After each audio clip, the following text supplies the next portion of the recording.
attention draws towards that mid lane for Fnatic. Poby's Galio is a comfort pick of his, but we saw that KOI really pinched that pool in game 1. They wanted to get themselves a strong mid-jungle duo, but now with the Taliyah path gone, Ryze going to be removed. Does that increase the priority on the Orianna?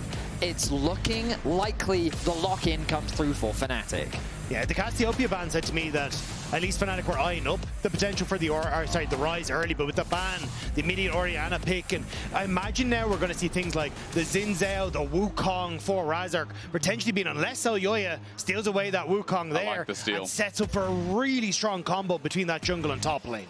Now, we are looking likely at either a Jarvan or a Xin. The problem with the Jarvan early is there's still a lot of options that can do well against it. Ezreal, of course, a champion that's still up and available. Right now, it looks like that Fnatic, considering their bot lane, no, they're not going to even think about it. Locked in the Xayah and the Rakan to be paired alongside it. A tried and true bot lane to really give Upset and Mikyx the playmaking power they need to have an impact here in game 2. I really like taking the Rakan away so consistently over like the LCK and the LPL. We actually see Rakan on a third rotation on red side with this draft specifically, because you've already got that engage tool with the Wukong and you can dash forward with the Rakan and then follow up and set up so well with the rest of the team. But in this situation now, you're going to go with the Yone instead. It has been a bit of a Jojo and Jackie special, but Jojo definitely been more than capable of taking this Yone to its win. Something you mentioned, Dagda, was his side lane prowess is something he has a lot of confidence in. And in the matchup into Orianna, that's the one thing Orianna does very poorly. She hates sitting isolated on a side lane, but Jojo with a champion like this can really wreak some havoc and really put some pressure onto Poby. And paired up alongside the AP of the Rumble, MKOI do have a nice damage portfolio being built, with Aurora being taken off the board. The Ezreal ban heavily suggesting that Jarvan is the direction Fnatic's thinking. Yeah, I think you hit the nail on the head there, Vedi. The Ezreal taken away definitely feels like a J4 option. I thought they'd go with the Gwen second ban here, though, for MKOI, because Oscarinin had a fantastic performance on that yesterday versus Kana, and it's something that can do very well into that Rumble, as well as Oscarinin showed. So I think this is going to be a pretty simple of Razork taking the engage, having Oscarinin on the Gwen, and rounding out Fnatic for a very strong teamfight composition. I think Fnatic might be thinking about Cassante if they just want something safe to play into the Rumble, because I would assume that Aurora would be the usual response with Rek'Sai gone as well and Sion taken out. I don't know if Fnatic have many good carry answers into the Rumble, so instead I wonder if the tank will be that direction. Support should be the priority here for KOI, but of course they could pick AD carry, given that they do know what Fnatic is locking into the bot side of the map. If this was a role reversal, I'd say Varus top for Myrwn, you know, would be something we'd consider. Absolutely. Obviously for Oscarinin, it's like, he ain't that kind of player.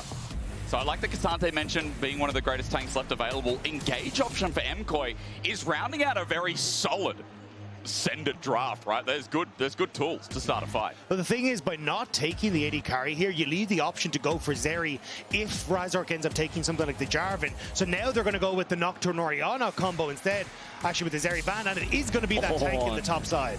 How could we forget the classic Ornn in the top lane? We haven't seen him for a while here in the LEC, but he's back. A relatively safe option into the Rumble will, of course, struggle early, but the long-range engage. The last time we saw this Nocturne come through from Fnatic, it was very much centered around this kind of Nocturne-Rakan combo, where the Nocturne would dive into the backline, the Rakan would immediately follow up, and then it just kind of fizzled, and Fnatic couldn't really make the comp work. Now the additional follow-up seems so much stronger, with an Ornn there as an alternative engage to the Nocturne. Nocturne isn't relied on to be that primary engage tool. It's a scrappy comp that really wants to fight. MKOI looking to do a very similar thing, though. But it's also an MKOI composition that doesn't have access to easy Zayahs. This is kind of where a lot of these Nocturne Orianna comps start to fall apart, when you don't have targets that you can pick. But Corki going to be vulnerable. Even the Yone can be vulnerable to some of these engages. As Benny was alluding to, that Ornn follow-up makes it so potent. So if Fnatic can control this with the Nocturne Orianna, they have a chance. But again, MKOI, they were the ones off the bat first. They were the ones that told Fnatic where and when they couldn't walk. And now MKOI are going to see if they can run away with this. And I feel like when Elyoya dictated the pace so much in game 1, giving him a champion that can run to 6 and then run the Rift is once again giving him opportunity to run the game. MKOI, it's their home crowd advantage, even though Fnatic are sporting Oscarinin and Razork. And after yesterday's support, you know that it goes so much further when Movistar KOI already started off with a bang. And when Madrid is supporting them, I hear trumpet guy, I hear a drum guy. I think we need to get the band back together again as we run into the Rift for Game 2. Let's see if Fnatic can finally show up in this series. Game 1 was very much about Elyoya in the early game. Ooh, that was a close one. Upset gonna go back to base in time. But Elyoya is the man that was kind of the star after game 1. The fact that that final team fight came so close and he was able to have the performance that he did. The fact that his early game impact was absolutely monstrous. He was all over the map. Elyoya, playing in an environment like this, you can really see the impact and the caliber of a player that he is. Now on the Wukong, we expect him to have less of an early game impact. That level 6 is what his priority is likely going to be, but what a standout game 1 from the man in the jungle. I gotta be honest with you. Elyoya is someone who, again, like, doesn't really fall off too much. I feel like runs the region. I still think of him as like a newer jungler, but then I'm like, hang on a minute, it's like 5 years. You know, and I started watching LEC back in the time of Misfits, Vedi. Like, I was watching afar, watching the Hans Ignar roster. And during COVID, I was doing a lot of LPL. And I didn't see this guy's rise to fame. But over the years, what a success story. I think one of the most exciting stories currently in the LEC is how this guy also just doesn't seem to miss out on Worlds. Absolutely. The man is kind of stock standard when it comes to international competition. And with the KOI roster that he has right now, I think he, along with so many others, see the potential of this roster. And we want to see it realized as they fight to make their way back into the summer finals. Interesting to see, though, Fnatic again opting into the strategy we saw from them yesterday. This lane swap coming through with the AD carry. So Upset solo farming into the Rumble on the top side. It's Oscarinin who's down on the bottom side. And the idea, again, being Upset can get a decent time on this top half of the map. Oscarinin was going to fall behind in the matchup anyway. So it means that in this position now, you end up with Upset getting out to an early lead and Oscarinin getting to kind of scale relatively well as he farms up under the tower and Myrwn gets hurt. And the swap timing is very specific for Mikyx as well, as Jojo getting very low. Sorry guys, I'm on the edge of my seat because even with the potion, with an auto attack and dissonance like that, if he didn't level up, Jojo could have been dead meat. Misses the Q, gets the W in the end, but Poby's in a very good position in mid. Keep your eyes on Mikyx now, because of course, due to the changes in the lane swaps, if Mikyx had just gone to top lane early, the game basically says, nah, don't do that. And so you have to now time your swap at a very specific time, and Mikyx gonna arrive at just the right time. So he will be a little bit behind in experience. But you look at the 280 carries, you can see Upset with about a half a level of XP up. And as you said, very much a strat that Fnatic use into Rumble, specifically based on what we saw yesterday. And Upset already off to a good start here, even if Supa doesn't really find himself that much farther behind. Razork getting busy though, heal from Mikyx, dive stops there. Look at how far the wave is. Big mistake from Upset. He tanked the tower early, which meant that Upset had to bail. Mikyx had to burn the heal, and they end up falling apart. So Fnatic fumble the dive, but will MKOI do the same? Biggest question is Oscarinin. He's very hard to dive. He can get a shield up, and he does indeed. Bellows Breath tanks up, and Supa's tanking from afar, but the damage needs to come through. He gets low. Elyoya wants to take this into round 2 territory, and with a pillar up and another E on the way, the flash away, Oscarinin on the weak side, acting like a king. Another searing charge. Come at me, say the top laners. Elyoya almost died. 3 versus 1, and Oscar's being daddy to 3 kids. Beautiful outplay from Oscar. Upset even goes back to bot lane. Razork. He's coming in red hot. Elyoya's got his flash available, but Razork's going to wait for the fear and look to match it. The movement speed there, tagged out. Elyoya goes invis and plays it very well. Well played by Elyoya, using the brush to make sure that he didn't get the tether off immediately. And Elyoya doesn't even have to burn the flash to get away from it.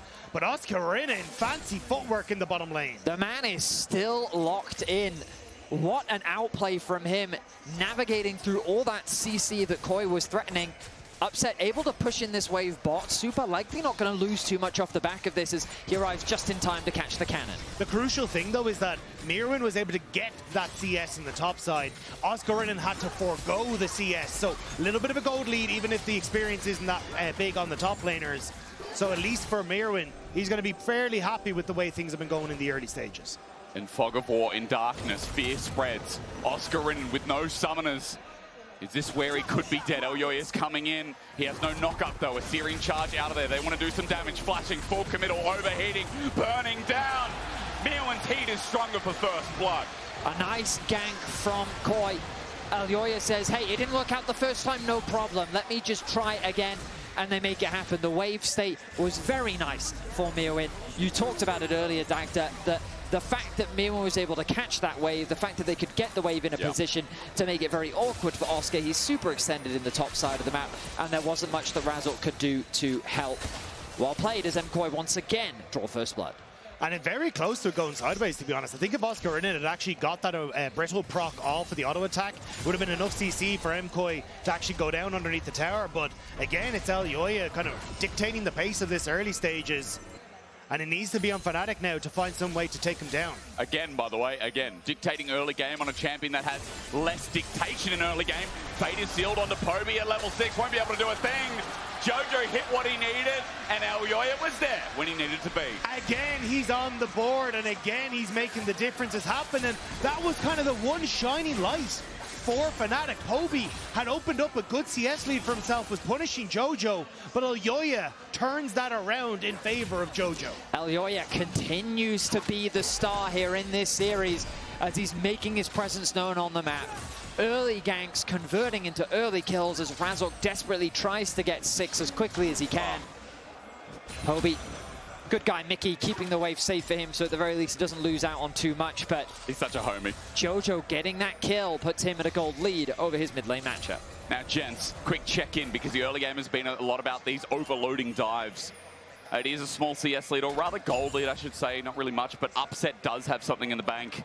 Mid lane, because of that kill, Jojo was able to catch up on what is a 12 CS lead and probably going to minimize a little bit more. Once again, we already highlighted Elyoya with the assist, CS gold, but that rumble in a great spot as we're tunneling in. Call the Forge God at max range. Razork and Oscarinin on the same page. Fnatic finding something back. They call it everything to make that one happen, but they needed that to make things work. And Mikyx now trying to get aggressive on the top side. I think it's super important that as a Nocturne, you're able to use that ultimate as often as you can. It's such an effective tool in the early game. I wasn't expecting Oscar to join in on the gank, but hey, Fnatic find themselves a kill. The gold remains even, and Poby immediately puts himself back in the driver's seat of this matchup. I think it's also big for Oscarinin. Shockwave goes mid. Jojo looking for a bit more. Doesn't have the Fate Unsealed available, so he just back away. But for Oscarinin, he's having a miserable time. 36 CS, 8 minutes into the game, but being able to move around the map and look for these ultimates, help out the rest of the team, is the only way that you're going to be able to try and drag Fnatic back into this game. You know what Finn told me the other day? He's like, you know, if a tank can get to like 20 minutes and have 160, 170 CS, I think Doinby said they're having a good time, right? But you're right, it's that little bit lower in the threshold. It is all that attention that Oscarinin's had it. Let's see how relevant he becomes in the mid-game. As by the way, MKOI just picked up 2 grubs out of 1. Razork's getting invaded on now that he's level 7. No relevance in the level, just wanted to let you know that he is above Elyoya. So Elyoya's trying to get in the way. He comes over in his shadow. Alvaro on the way as well. Cyclone out. Razork trying to bide his time. He's got help though, but Fnatic a dove on. Great engage from Alvaro. Jojo gets the ult, but misses it. Upset sends the feathers out, and as Jojo's there, he still gets through to take the turret shot from Narnia. Okay, comes back out of the wardrobe. Jojo's okay. Good aggression from KOI as they realized that Razork, isolated in his jungle, was an easy target. But Razork plays that beautifully. He spell shields to knock up from Elyoya so that he can connect the fear tether to allow him to create space. But I thought that with the stun coming through from Alvaro, that would be enough to actually convert some kills in favor of KOI. Unfortunately for KOI, Jojo and Supa just weren't quite there in time, allowing for Fnatic to get away to safety. And it also gives Poby a little bit more time alone in that mid lane again. So even though the kill initially went across to Jojopyun, still that little bit of gold lead for both the jungle and the mid of Fnatic. And I think this is where you have to try and put your hopes and dreams on. Poby even opting in towards the more aggressive build from the Orianna, going for that Ludens, even with the early Dark Seal as well. He knows if he can make this combo work, he can really start that snowball into things like the Magi's. Mikyx looks towards top. The level 4 Rakan has been perma roaming. A little bit further behind on the EXP train than Alvaro. He's not able to find anything but a little bit of pressure, and just giving Poby that little edge of reason to push further under the turret. Razork, meanwhile, trading on the other side of the map. Call the Forge God. He's going to get a flash out of Myrwn, but the lights go off. Now, no target found. Razork just quickly blinks, turns around. Meanwhile, top goes through, and Poby does shockwave again. Yeah, the lights go off, but no one's home in that bottom lane. They can't connect on towards Myrwn, and Fnatic. That's kind of just the ult wasted now from Razork. And you were talking about earlier, Vedi, you really need to make every one of these ults count for Fnatic. Yeah, losing vision there, somewhat ironic against the Nocturne. But Elyoya now wanting to make his presence known once more as Oscar isolated in the bot lane. Look at the mana bar steering charge already used. He's got time for a Bellows Breath, so he's trying to wait it out. Good bonk. Elyoya gets out of there, but Oscar's low and sent packing. Elyoya just didn't quite have that ultimate up and available. Just a couple more seconds, and that could have worked out because Oscarinin used the Bellows Breath to try and clear the wave. That could have been a play, but just couldn't quite find that cooldown that he needed. Jojopyun looking for the 1v1, more so Poby looking for the trade. Guys, I feel like MKOI's early game has just been Operation Bully. Bully Oscarinin. I feel like it's like Daddy's Home if you've seen the Will Ferrell movie with Mark Wahlberg. This feels like the second one, where Oscarinin has to burst his stepfather as well, and Elyoya making sure he gets everything down in this bot lane in congregation with it. That's the first dragon of the game, by the way. Fate Sealed misses onto Poby. Alvaro coming in for the engage. Jojo takes a bit of a walloping. It's a good shattering strike, but Poby stays alive, gets the push, and continues to flourish. Poby doing a great job sitting solo in this top lane. Mikyx has to provide cover because we know how vulnerable Orianna is in a long lane like this. And with the threat of Alvaro present, Poby, though, doesn't have to use the flash. He's got pretty much half a level lead over Jojo, given all the early game shenanigans that have been playing out. Looks like that he's heading in the direction of the Blackfire Torch. Oh, Alvaro, you annoying man. Going to continue to interrupt those bases. First item now completed for Razork. Going to get a lot more value when that ultimate comes through. Cannon going to be missed there by Upset as Supa. Remember, a lot of these swaps early were to try and get Upset a little bit more of an advantageous position, but Boom. XP is the same. The farm is in favor of Supa, and he's just been doing a great job of keeping up with all the action that's been happening on the Rift. The thing is, though, as Fnatic are hitting these item breakpoints, there's not really objectives on the map for them to take, right? Void Grubs were split 2-1. Dragon was taken by MKOI as we're looking towards that top side of the map. So you have a bit of time as MKOI to try and hit some of these item breakpoints, and it really will be 2 minutes at that Rift Herald where we really start to look towards these big scraps that can potentially happen. And at that stage, I think Jojo should have his Blade of the Rune King completed, as long as Alvaro can help keep him safe, because Fnatic looking to put some pressure up towards Poby. I feel like if Poby's in a good position, for Fnatic, they have that solid all-round player that, again, is quite reliable. And especially yesterday, we saw that communication step up to a new level of coordination as well. And what I mean is Poby right now, as he gets this push in, he's going to be heading towards that first item. A lot of plating available as Mikyx continues hovering. Jojo at half HP, easy to poke under turret, while also there's a Nocturne nearby. Yeah, Fnatic should be able to just back away from this, though. Fnatic aren't actually trying to overcommit, because keep your eyes in the mid lane as this keeps happening. Because all they're doing is forcing MKOI to bring Supa to the top side, overload the top half. And actually, Upset has just been silently farming and got a play for himself in the mid lane as well, just before this happens. So this is where, again, Fnatic just kind of using that map pressure. Turning into a dive. Paranoia, the lights are off. Shockwave only finds one. A Fate Seal to get out of it. A nice Magnet Storm, but will it be enough? Jojo, and meanwhile, as Poby goes down to a turret, will still die. Razork for the chase. Alvaro's up next. There's an exhaustion. Razork's like, how do I get out of this? The answer is, you're done. Supa comes up for his first kill of the game, while Mikyx's on the great escape, but Alvaro is on a horse, and it's unfair for the bird person. The flash, Mikyx responds thusly, forward to the Valkyrie, and Super Duper back on the board big. A dive goes horribly wrong for Fnatic. Poby getting executed by the tower. The dive only getting a pick onto Jojo. And we'll keep track of how Poby actually gets aggro. First he takes that initial tower shot, the shockwave comes through. Then he gets tower shots again. Faded Ashes. The Faded Ashes ends up drawing that aggro. Razork does secure that kill, but then the arrival of Supa means disaster for Fnatic. Yeah, Razork ends up falling. Fnatic crumble, and you can see again, Upset was kind of sticking in this mid lane, and this is where I thought Fnatic were just going to be patient like they were yesterday, play for these small advantages on the map that accrued into this massive lead, but they try to pull the trigger and only shoot themselves in the foot. Hurts him a lot, doesn't it? For Fnatic, that anti-dart gives Supa so many more resources. We were just talking about upset, keeping track, keeping up, getting plating, and keeping on bar with where Supa is in the second game. But MKOI now have a Corki that's got a gigantic lead for what the comparison was before. They've also got a top problem. They've now got a Rift Herald problem as Alvaro continues to zone out. And Jojo, with Wave being neutralized, is going to help get in and make sure that MKOI get this. Fnatic are coming in to challenge, but Mikyx misses the engage. Herald's already gone. The paranoia in. The shockwave is a good nuke, but where's the damage yet? Running forward at D2C, it comes with upset, all on one target. Now on the next, Alvaro onto his horse, re-engages, Magnet Storm's huge. The feathers though, they fly high. Elyoya has no escape, but quickness from Mikyx interrupted. MKOI thought they could turn and burn, but Fnatic, they learn.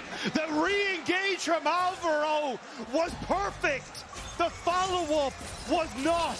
And Fnatic find their moment to take the gold lead in this game. I thought that the fight was overforced there from Fnatic. Trying to get something back once the objective had already fallen felt desperate. But they turned it into 4 kills, 2 towers, and now that's just short of a 3K gold lead. It completely blows open here. Supa is going to be the focus from Fnatic as they force him out of the equation. But Poby barely gets the ball into Razork in time. A great shockwave sets them up, and they get the pick onto Supa. And again, that's where so much of the goal from MKOI was. Yeah. And Alvaro, it's a great turnaround, but they just aren't ready on MKOI. The ultimate from Jojopyun isn't quite up. You don't have enough of that follow-up damage. And Fnatic managing to get the kill, and even Razork barely surviving the tower shot. Yeah, I mean, once the ulti from Alvaro came through, I just kind of looked at the cooldowns and I was like, you don't have any. Really nice play from Alvaro, but ultimately not converted into much as Fnatic. 4 kills, the momentum entirely swung. And look at Poby sitting at the top of the table in terms of damage done. Razork with a 3-1-3 scoreline. This is the Nocturne Orianna combo that we were promised. The question is, can they continue to pull it off? Quick side note as well, upset. The ability to buy time in that fight. I feel like when comps run into you, Xayah gets free will. And it feels so nice, especially when this Dragon seems to be the over result of Fnatic buying this gold lead. And it's MKOI who have to buy that time now. It's no first item completed for Jojo. You're kind of scrambling for some of these items as well across the board. This is where, for MKOI, if you can buy time for this Yone to get into position in the side lane and he can farm up, you can look to take these fights. But a 1.5k that's about to increase as Poby finishes off this tower gold lead is huge. And when this is the focal point of the composition for Fnatic, this is the platform that they can stand on and look to take MKOI down. I just love that we're seeing a hyper-aggressive Poby. I feel like all game he knows that in this matchup, you can't afford to relent. And just every time you have an opportunity, watch what Jojo does when Poby throws down a bit of damage. He's eating in. He's not backing off. He's looking to trade aggressively, and a lot of Oriannas would retreat in that moment. Poby is just constantly fighting Jojo and keeping that pressure up. That's what's resulted in a 30 CS difference between the two mid laners. And while Jojo had the better of Poby in game 1, Poby has flipped the entire script here in game 2. He did that this summer. Everyone questioned bringing in Poby in over Humanoid, and I think it's already been proven that this player is solid. Not always the flashiest, but exactly what Fnatic need for someone like Razork to step up. Oscarinin to find this new life when he's been criticized over so long. And when Upset and Mikyx are in this dangerous bottom lane, you think it's a perfect piece that fits in the puzzle. Alvaro's going to get a stun here, and we might get a fight. And I'm ready to break the puzzle apart if MKOI feel like they have something. But it's danger zone, there's deep vision. They need to clear that first. Yeah, I don't think it's going to be too much forcing from Fnatic. You still see Myrwn pushing into this bottom side. Someone will have to go and collect that wave. And you also had Razork who's in his own jungle clearing stuff out. So at the moment, Fnatic just going to try and play this nice and slow, collect their waves. Rakan is up in 35 seconds, but I don't think either squad really going to try and rush that. Well, here's the thing. The items are just so in favor of Fnatic. There's a world where I think that it's worth forcing. Something that I think LPL teams have been accredited for so many years is how they play around those item spikes. And I feel like that this is a position where Fnatic should try and leverage that. I do agree, but the Rakan has been a danger point for Fnatic. Absolutely. Yesterday was fantastic. Before this, miserable. So I think for Fnatic, maybe taking a second might be better. I do 100% agree with Eddie. Like, their item breakpoints are so strong right now, but I'm always a bit nervous of Fnatic around this objective. Absolutely, but it's also one of those things where looking at Rakan on the top side, Oscar. He's slowed down. Electro Harpoon flash in with a Cyclone as well. Now, meanwhile, there's tension going on top because Rakan will be started, but it's at the cost of Oscar's life. He truly is a weak-side demon this game. But as he goes back down into the abyss, Fnatic, this trade, worth about 3,000 gold, I think they'll still call worth. An absolute worthwhile trade, and I think KOI ultimately did do the smart thing, because I think they're on the same wavelength that we are, that Fnatic want to actually try and force a fight here, and they don't feel strong enough. Wait, all in, what upset, waiting, he thinks he can get the Feather Storm, he gets it, but in the end, upset is gonna die. You're playing in the weak middle of the map as Razork runs in as well, gets the trade, Deer saves his life, but he flashes away. What? What happened? Delayed Anaconda! It's the delayed! What does it all mean? The first thing that I was surprised by, I have to understand why Upset went up rather than down. My initial instinct is the Nocturne's range. I thought that perhaps maybe he's working towards Razork so that if Razork can arrive, then they can turn the fight in their favor. But I felt like that there was such a clear path for Upset to just run towards his towers. We'll look back at the replay now. But it's also like, as this comes in, it feels so over-aggressive from Mickey, right? Like, sure, you can get some damage off the charm, but in this position, Upset really needed to just ult away from that flash Q from Alvaro.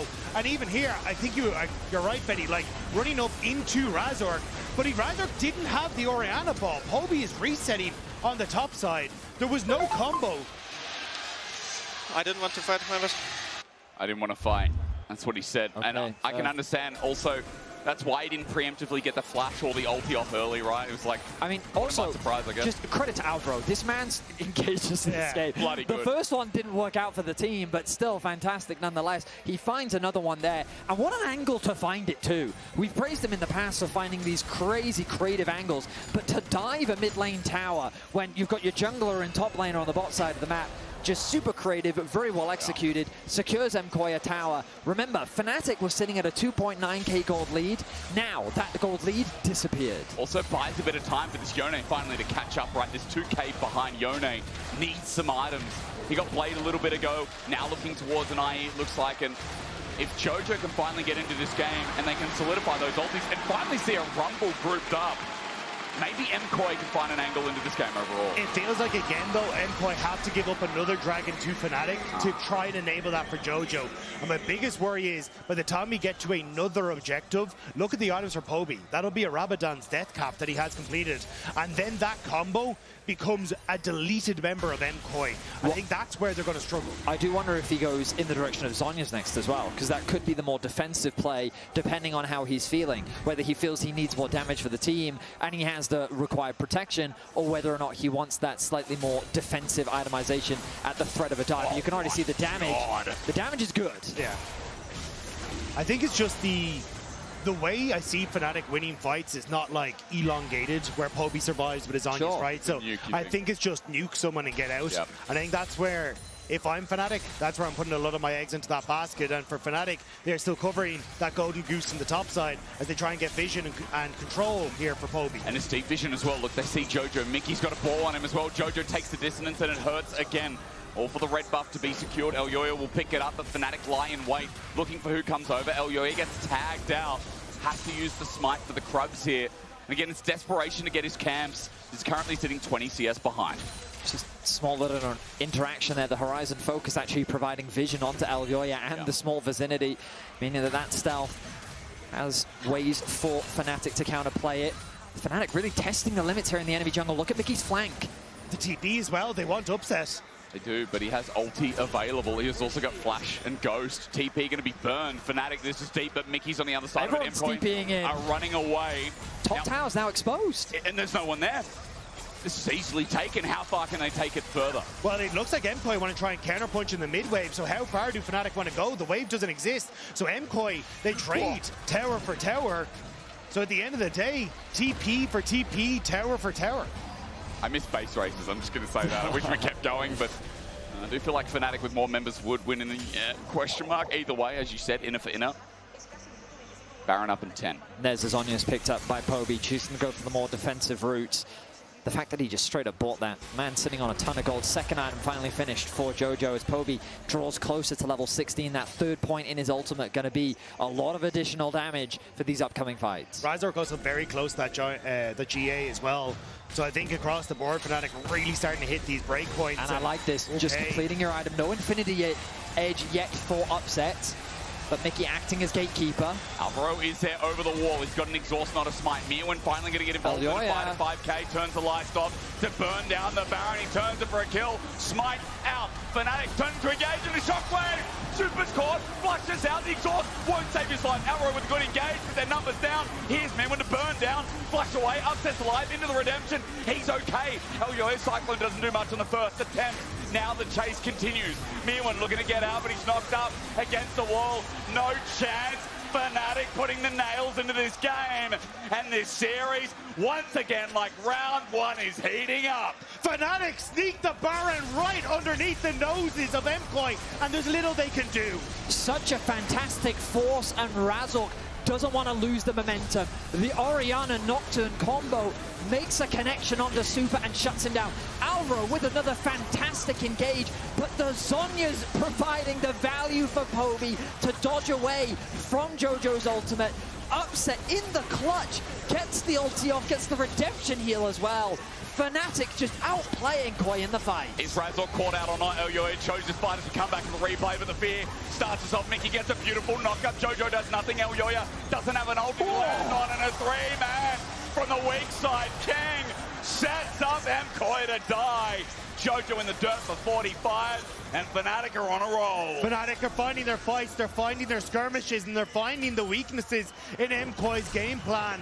Finding everything that they need in that fight, and now more towers to go alongside it. Mikyx trying to bait out. He gets poked out by Supa, but it only enables Fnatic to open up the inner turret and bot. Elyoya is deep through the mid lane, so bottom is freestanding, free gold rather. An inhibitor go with it as well. It's gone from a 2k gold lead to 5, and Fnatic have an equal series in their eyes. Game one, I sung the praises of Jojo and Elyoya and their coordination and execution. Oh, and engage again, turning off the lights. Where can Myrwn go? He was the lead. Alvaro with a good engage. Low health bars. Mikyx will die first, but they can't kill Oscar. He tanks up, but will survive. It's one for that attempted dive, and still not enough from MKOI. A nice defense from KOI keeps their base from falling. They'll protect their mid lane inhibitor. I guess so. But my goodness, the coordination that we've been seeing from Poby and Razork, this Orianna Nocturne, somewhat of a horror story here in Europe, is working to perfection as a Magi's is secured for the man in the mid lane of Fnatic. He did it on the Galio. He follows his father in the best of times, and I feel like Poby, again, on this Orianna that is 3-0 in the LEC, is not going to be adding 1 into the negative column today. It's a 5k gold lead, Dragons up in 15, and Fnatic looking to get this will be on Soul Point. And look at the Red Bull Baron power play. Like, that is where that gold has come to from Fnatic. And now they're going to be able to rotate that over to this next Dragon. As you said, Hysterics, pick that one up for themselves. And for MKOI, now it feels like you got to start to focus on what is essentially going to become a best of 3 between these two squads. I really thought after game one, this was kind of MKOI series. With the aggression that they came in with, the coordination, the way they played around objectives. But then Fnatic in these fights in this game, the way that they just didn't hesitate, the fact that Razork with the Nocturne, the way that they found these engages was fantastic, and we're heating up for quite an intense series. Well, we heard from Lore during the break, it wasn't Fnatic stepping up and heads held down, it was them patting each other on the back saying, we'll get him next time. And the next time has definitely gone their way. And I think it does say something. Fnatic came in with very little pressure on themselves. You saw Upside talk about it in interviews, being like, and I know you on Euphoria, saying, look, we don't need to be the best in the world. We need to show that we can continue this project, that we can do ourselves proud. And Fnatic now feel like they freed themselves from a bit of a curse at this stage. So now, looking forward, Baron in 2 minutes' time. KOI have time to work towards their third major items, and that's going to be the pivotal point. They've got about 2 minutes. They've got to get what farm they can. If they can get a pick, that'll make things even better. Jojo going to TP away. Can't stop it. He had a nice flank angle, but the rest of his team on the top side of the map Not going to have that TP available to him. Fnatic, though, also building up that itemization. There's that death cap now starting to be built by Poby. If he's able to get that ahead of the Baron fight, I mean, he becomes enemy number 1 for KOI. I feel like already, if it's not upset, it's definitely Poby, isn't it? Supporting staff have to be commended. The reason that I feel like, you know, Poby had so much freedom was, again, Razork hovering, that Oscarinin played weak side continuously, and as they look for Elyoya here, Fnatic is a weak side guy. It's almost 3 items, by the way, and 1k gold down still. The Ornn has so much value. But again, we're seeing this patience from Fnatic. It's not Mikyx flashing after Elyoya because they think they're hungry and they found that pick. It's Fnatic understanding what they need to achieve to close these games out smoothly. And that's where I think we're seeing the biggest growth for Fnatic coming into this weekend, is when it's at its highest and you think the blood should be boiling, it's cool, calm and collected for the boys in the black and orange. The last time these two teams met, it went all the way to 5. We know how competitive these teams get. And there's fans on both sides here in the arena today. While it's definitely KOI favored, we've seen the Fnatic faithful come out strong. We saw the support that they had yesterday. And now the Baron, 20 seconds away. Top wave pushed in, bot wave also with the super minions present. Poby, does he? I don't think he quite has enough gold for that final item. But Jojo has completed his items. 3 items now completed on towards his Yone. This is where he really can pop off. So if Fnatic do make the mistake of grouping up and setting up for this wombo combo from MKOI, it is not going to be a fun time. If there was ever a time for MKOI to find that fight, Here we and go. for Alvaro to find that engage, it's now. Can they bring it?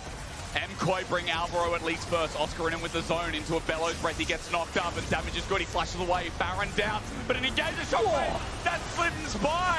And a great call forward. Got the feathers follow it as well. Fnatic played that to a T. Elyoya finally comes in, but way too late with a searing charge that sends him skyward. Monkey down. And Myrwn, although he can take one with him, it's a triple to upset.